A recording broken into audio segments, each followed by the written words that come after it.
Welcome to my channel আমার রান্নাঘর। আশা করি সবাই ভালোই আছেন আল্লাহর রহমতে। আমিও আল্লাহর রহমতে ভালো আছি, আলহামদুলিল্লাহ।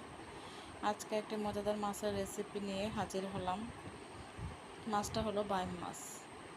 আমি কড়াইতে তেল গরম করে রসুন, পেঁয়াজ, মরিচ দিয়ে দিছি। আপনারা হয়তো ভাববেন মাছের মধ্যে আবার রসুন কেন? এই মাছটার মধ্যে রসুন একটু দিলে মজা লাগে, অন্যরকম একটা মজা লাগে। আপনারা দিয়ে রান্না করে দেখবেন, টেস্টটা অনেক অন্যরকম হয়। এখন পেঁয়াজ রসুন ভাজা ভাজা হয়ে গেছে।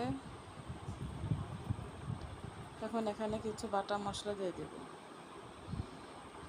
আদা বাটা, পেঁয়াজ বাটা, রসুন বাটা দিয়ে দেব। দিয়ে মশলাগুলো নেড়ে চেড়ে নেব। এর কাঁচা গন্ধটা যাতে চলে যায়, কিছুক্ষণ নেড়ে চেড়ে নিলে কাঁচা গন্ধটা চলে যাবে।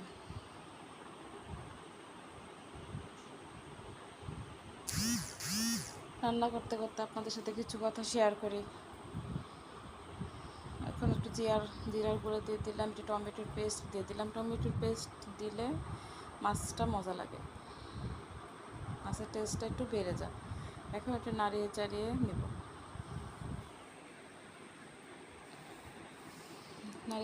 নেব।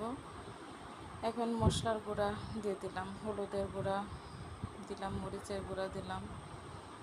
এখন হালকা একটু পানি দিয়ে দিব মশলাটা কষানোর জন্য। মশলাটা যেন ভালোভাবে কষানো হয় এদিকে খেয়াল রাখবো, কারণ মশলা কষানো না হলে মাছ তরকারি যেটাই রান্না করেন ভালো লাগে না। কারণ মাছের মশলা কষাতে কষাতে আপনাদের সাথে কিছু কথা বলি। আমরা দুনিয়াতে এসেছি, আল্লাহ তাআলা আমাদেরকে দুনিয়াতে পাঠিয়েছেন আল্লাহ তাআলার ইবাদত বন্দেগী করার জন্য। ইবাদত বন্দেগীর মধ্যে সবচেয়ে প্রথম হলো নামাজ। নামাজের মধ্যে আল্লাহর কাছে যাওয়া যায়। আল্লাহর কাছে ইবাদত বন্দেগীর মানে প্রথম পর্যায়টাই হলো নামাজ। এখন মাছ দিয়ে দিব। মাছ দিয়ে একটু নাড়াচাড়া করে মাছটাকে ভালোভাবে কষিয়ে নেব। মাছটা কষাতে কষাতে আবার আমি নামাজের প্রসঙ্গে আসি। আমার রান্নার সাথে সাথে আপনাদের সাথে কিছু কথা বলা, এই আর কি। আমরা অনেকেই আছে নামাজ পড়তে ভালোবাসি, অনেকে ভালোবাসি না। অনেকে আমার হয়তো কথাগুলো ভালো লাগবে, অনেকের ভালো লাগবে না। এরপরেও বলি যে আমরা নামাজ পড়ার চেষ্টা করি। সবাই যে সব ওয়াক্ত নামাজ পড়তে পারি তা না। অনেকেই দেখা যায় যে নামাজ পড়া হয় না, অনেকের আবার দেখা যায় যে নামাজ পড়া হচ্ছে।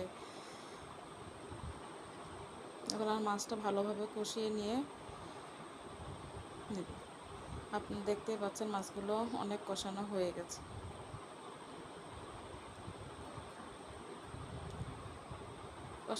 কষানো হয়ে গেছে। এখন আবার একটু ঢেকে দিলাম, আর একটু কষিয়ে নিয়ে পরে পানি দিয়ে দিব। এখন আমরা সবাই কি করব? নামাজ পড়ার চেষ্টা করব।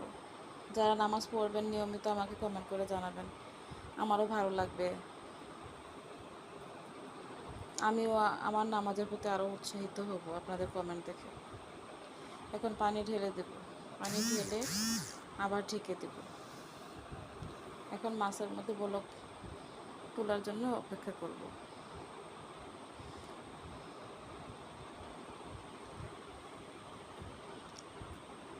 নামাজ হলো আল্লাহর সন্তুষ্টির জন্য একটা মুখ্য ইবাদত।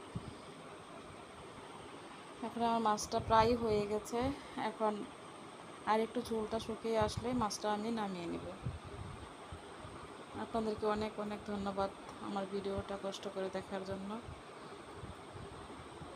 এখন দেখতেই পাচ্ছেন মাছটা হয়ে গেছে।